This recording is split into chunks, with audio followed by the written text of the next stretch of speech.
آج کی ہماری ویڈیو جنگ احد اور امام علی علیہ السلام کی تلوار ذوالفقار پر ہے۔ اللہ کے رسول نے جب اللہ کا دین لوگوں تک پہنچایا تو اس وقت قریش کے سردار ابو سفیان اور ان کے ساتھی بار بار اللہ کے رسول کی توہین کرتے۔ اب اللہ تعالیٰ نے اپنے رسول کو حکم دیا کہ آپ ہجرت کریں۔ جب رسول خدا صلی اللہ علیہ وآلہ وسلم نے مکہ سے مدینے کی طرف ہجرت کی تو آپ مدینے میں اللہ کے دین کو پھیلانے لگے، اور وہاں مکہ میں ابو سفیان نے مکہ والوں کو جمع کر کے اللہ کے رسول سے جنگ کرنے کی سازش کی، اور ابو سفیان کی بیوی ہندہ نے جنگ بدر کے بدلے کی آگ میں یہ عہد کیا کہ میں مسلمانوں کو نیست و نابود کر دوں گی، اور میرے باپ عقبہ، میرے بھائی ولید کو قتل کرنے والے حمزہ اور علی کو مار دوں گی۔ اور ہندہ نے ایک حبشی غلام جس کا نشانہ بہت تیز تھا، اس غلام کو اس شرط پر آزاد کرنے کا کہا کہ اگر تم حمزہ کو مار دو گے تو میں تمہیں آزاد کر دوں گی۔ ادھر ابو سفیان اور خالد بن ولید قریش والوں کے ساتھ جنگ بدر کا بدلہ لینے کے لیے دن رات تیاری کرنے لگے۔ اب سن 3 ہجری کو 3000 لشکر کے ساتھ قریش والے مدینے کی طرف روانہ ہوئے۔ جب مدینے میں اللہ کے رسول کو یہ خبر ملی تو آپ 1000 کا لشکر کے ساتھ کوہ احد پر آئے، اسی لیے اس جنگ کو جنگ احد کہتے ہیں۔ اب قریش والے اور مسلمان احد کے میدان میں آمنے سامنے ہوئے۔ اب اللہ کے رسول نے ایک پہاڑ پر 50 تیر انداز کا ایک دستہ قائم کیا اور ان اصحاب سے فرمایا، مسلمان جنگ جیتے یا ہاریں لیکن تم اس جگہ کو نہ چھوڑنا، کوئی بھی صحابی شہید ہو جائے یا غازی ہو جائے پر تم اس جگہ سے نہ ہلنا۔ اب اصحاب نے اس بات کو تسلیم کیا۔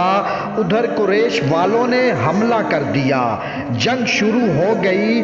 کہیں جناب حمزہ کی تلوار چلی تو کہیں امام علی علیہ السلام کی تلوار چلی، یہاں تک کہ قریش والے بھاگنے لگے اور مسلمان خوش ہونے لگے کہ ہم نے جنگ بدر کی طرح یہ جنگ بھی جیت چکے ہیں۔ ادھر جب ابو سفیان کی بیوی نے یہ منظر دیکھا تو اس نے اپنے حبشی غلام سے کہا کہ تم جنگ کو چھوڑو، تم صرف حمزہ کو دیکھو، مجھے حمزہ کا سر چاہیے۔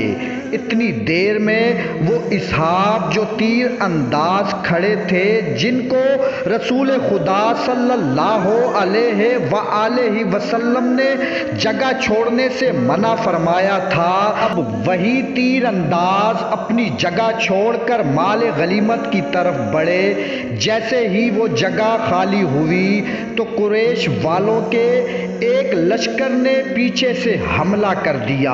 اب آگے سے بھی قریش والوں نے حملہ کیا اور پیچھے سے بھی قریش والوں نے حملہ کر دیا، اور بیچ میں مسلمان پھنس گئے۔ اتنے میں اس حبشی غلام نے جناب حمزہ پر حملہ کیا۔ جناب حمزہ کا زمین پر گرنا تھا کہ مسلمانوں میں شور مچ گیا کہ حمزہ شہید ہو گئے۔ اتنے میں ایک ظالم نے رسول خدا صلی اللہ علیہ وآلہ وسلم کے چہرہ مبارک پر حملہ کیا، جس سے آپ کے دانت مبارک شہید ہوئے۔ اتنے میں یہ شور مچ گیا کہ اللہ کے رسول شہید ہو گئے ہیں۔ جب مسلمانوں نے سنا کہ رسول خدا صلی اللہ علیہ وآلہ وسلم شہید ہو گئے ہیں تو مسلمان بھاگنے لگے۔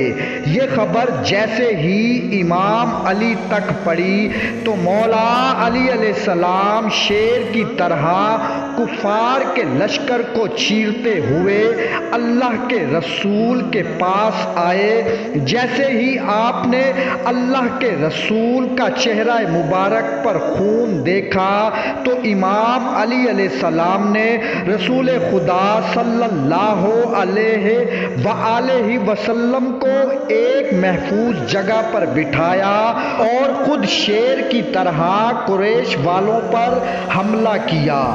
اب ایک طرف امام علی علیہ السلام کی تلوار تھی اور دوسری طرف قریش کے سارے بہادر تھے۔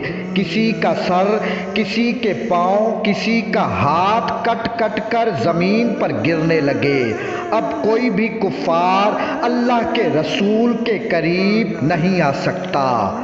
اب جنگ کرتے کرتے امام علی علیہ السلام کی تلوار ٹوٹ گئی۔ جیسے ہی امام علی علیہ السلام کی تلوار ٹوٹی تو امام علی علیہ السلام نے رسول خدا صلی اللہ علیہ وآلہ وسلم کے چہرہ مبارک کی طرف دیکھا تو اللہ کے رسول نے فرمایا، اے علی، تو جس کے نبی کی حفاظت کر رہا ہے آج وہی تمہیں اس ٹوٹی ہوئی تلوار کے بدلے ایک تلوار دے گا۔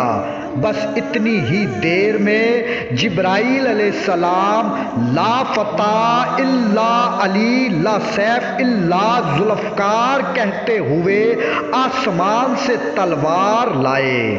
اب جیسے ہی امام علی علیہ السلام نے اس تلوار کو تھاما، کفار پر حملہ کیا تو سب قریش والے بھاگنے لگے اور یوں اللہ کے شیر نے اللہ کے رسول کی حفاظت کی۔